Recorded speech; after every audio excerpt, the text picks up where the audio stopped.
자, 오늘은 막말에 대해서 이야기를 한번 해보려고 합니다. 자, 막말 감수성이라고 있어요. 막말 감수성. 이게 언제 등장을 하기 시작을 했었냐면은, 미투라고 하는 게 사회적으로 막 이슈가 될 때, 젠더 감수성이라고 하면서 아마 들어본 적이 있으실 것 같아요. 그때 막말 감수성이라는 말도 함께 나오게 됩니다. 자, 이 말이 무슨 말이냐면, 내가 하고 있는 말이 막말인가? 야, 이 정도는 뭐 괜찮지 뭐. 또는 내가 듣고 있는 말이 막말인가? 야, 이 정도는 뭐 애교지 뭐. 우리나라는 막말 감수성에 대한 그 민감도가 굉장히 떨어지고 있다는 게 조금 문제가 되고 있죠. 그게 점수 숫자로 나오고 있는데 60점이 살짝 넘습니다. 자, 직장 내 괴롭힘 금지법 이런 말 들어본 적 있으시죠? 그러니까 직장 내에서 괴롭힘을 하면 안 된다는 거예요. 근데 이 법이 시행된 지가 지금 올해가 2020년이니까 작년 2019년 7월부터 이제 시행이 됩니다. 그런데 이 법이 시행이 딱 되고 나서 1년쯤 지나고 나서 사람들한테 물어봤더니 직장인들한테 그러니까 절반 정도가 이러한 법이 있는지도 모른다는 거죠. 근데 뭐 1년밖에 안 됐는데 사람들이 모르는 게 어떻게 보면은 뭐 당연한 걸 수도 있죠. 뭐 성희롱에 관련된 법이라고 하는 것도 여러분 아시다시피 서울대 우조교 사건 90년대 초반에 그 사건을 계기로 해서 법이 만들어집니다. 자, 그런데 미투 사건이라고 하는 게 그 법이 만들어지고 20여 년이 지나고 나서 막 나오기 시작을 했죠. 그러면 이 법의 어떤 법적 그 정확한 정의를 제가 말씀을 조금 드릴게요. 사용자나 근로자가 직장 내에서 어떤 지위나 관계의 우위를 이용해서 다른 근로자에게 신체적 또는 정신적으로 고통을 주는 행위 등을 금지하는 법. 자, 여기에서 중요한 게 바로 뭡니까? 직장 내 지위 또는 관계 우위라는 말입니다. 자, 그럼 바로 이걸 뭘 얘기하는 겁니까? 우리가 이제 소위 얘기하는 갑질이라는 거죠. 그런데 실제 이 법이 시행이 되고 나서 가장 많은 신고 건수는 그러니까 우리가 신체적, 정신적 이렇게 되어 있죠. 그 신체적 때리고 폭행하고 하는 거 사실은 이거 별로 없고요. 제일 많은 게 막말입니다. 자, 그러면 아까 제가 초반에 뭘 말씀드렸습니까? 우리 자, 막말 감수성. 내가 하고 있는 말이 막말인가? 내가 듣고 있는 말이 막말인가? 그 감수성 떨어진다고 얘기했죠. 자, 이거부터 우리가 조금 촉을 세울 필요가 있습니다.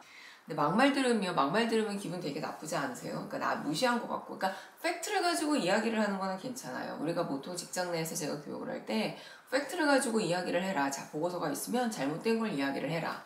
근데 우리 이런 거 있잖아요. 야, 너 이거를 보고서라고 썼어? 이런 건 사실은 막말이거든요. 감정이 자꾸 들어갑니다. 야, 쟤 누가 뽑았어? 야, 너 그냥 나가서 그냥 치킨집이나 차려. 근데 저도 어릴 때 직장 생활 했었던 기억을 한번 돌이켜보면은 그 정도쯤이야. 아직까지도요. 지금도 제가 교육을 하다 보면 이런 이야기들이 빈번하게 오고 가곤 합니다. 자, 제가 책을 하나 소개를 해드리려고 하는데요. 제가 책을 리뷰를 하는 코너는 아닌데 제가 읽다가 너무나 좋은 책이어서 그냥 소개를 한번 해드립니다. 이게 나온 지 한 뭐 1년은 좀 넘은 것 같기는 한데 무례함의 비용이라는 책이에요. 외서인데요. 이 책을 보면은 그 뜻을 아시겠죠? 무례함의 비용. 내가 무례함을 저지르면 비용을 치러야 된다. 자, 이 책의 내용 중에 이러한 내용이 있어요. 이거는 한국의 사례가 아니라 외국의 사례인데 제가 이게 되게 의미롭다고 생각했던 이유가 뭐냐면 한국에서의 막말은 이렇게 얘기하면 좀 그렇긴 한데 근데 막말이 좀 이렇게 시대적으로 좀 있어 왔었어요. 그러니까 위에 있는 사람들을 절대적으로 우리가 모셔야 됐었고 SSKK라고 해서 시키는 대로 KK는 그냥 이렇게 상상 한번 해보세요. 조직에서 많이들 내려오는 말들이에요. 시키면 시키는 대로 하지 너 뭐 한다고 이렇게 말이 많아. 뭐 이런 것들이 좀 있어 왔었거든요. 자, 그런데 우리가 외국 서양이라고 하는 곳은 왠지 좀 젠틀맨십이 조금 있지 않을까?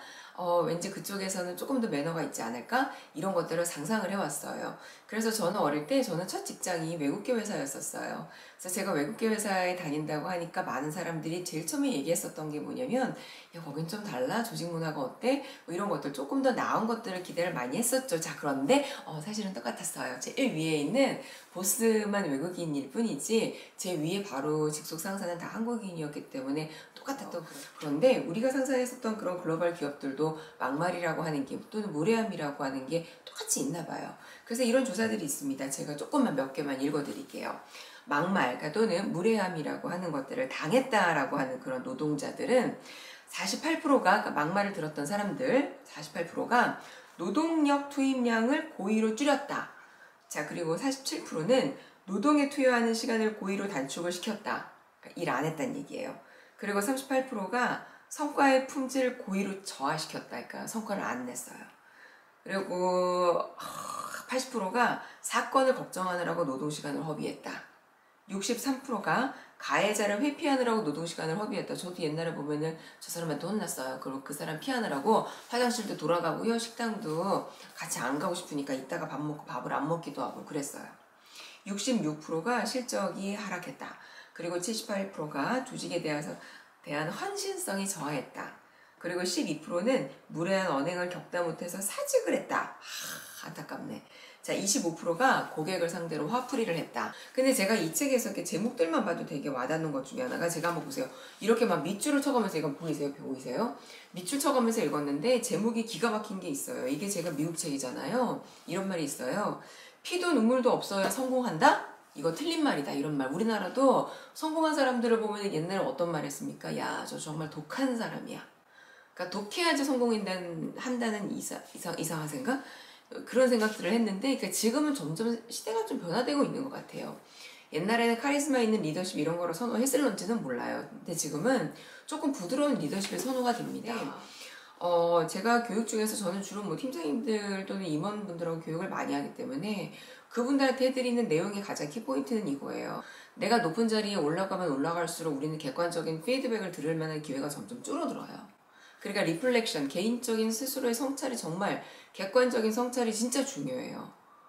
그러니까 저는 높은 분들하고 교육을 많이 하잖아요. 그리고 그 안에서도 높은 분이 또 계시잖아요. 그러면 이렇게 같이 모여서 이렇게 뭐 진짜 몇 명 안 돼요. 10명 모여서 교육을 듣거든요. 제일 높은 분이 제일 많이 말을 하시죠. 근데 제가 딱 들었을 때 진짜 분위기에 안 맞는 말을 가장 많이 하는 분이 가장 높은 분이라고요. 그런데 그분이 한마디 하면 밑에 있는 또 다른 분들이 막 박수를 치고 되게 재밌다고 하고 그래요. 왜? 재미없다고 어떻게 얘기를 해요, 거기에서. 근데 또 이제 누군가가 웃어주니까 본인이 재밌는 줄 알고 다음에 더 재미없는 얘기를 또 얘기해 온다고요. 그런데 그거는 이 이제 막말하고는 상관이 없는 걸 수도 있겠지만, 이 막말도 사실은 같은 맥락인 것 같아요. 옛날에 나 어릴 때는, 나 때는 말이야. 나 때는 그 정도 말은 애교였어. 이 감각, 자, 그게 바로 막말 감수성입니다. 우리 때는 그 정도 말은 그냥 듣고 지나갈 수 있었지만, 이제는 세상이 많이 변했다는 걸 잘 인지를 하셔야 합니다. 자, 그럼 내가 하고 있는 말 정도는 해도 되지 않나? 아닐 수도 있습니다. 자, 어디까지가 막말인지, 이 정도 말, 괜찮지 않나? 괜찮나? 자, 그 촉을 잘 세우기 위해서 책 한번 읽어보시는 거, 자, 추천을 좀 드립니다. 이 책이 아니라 다른 책도 괜찮습니다.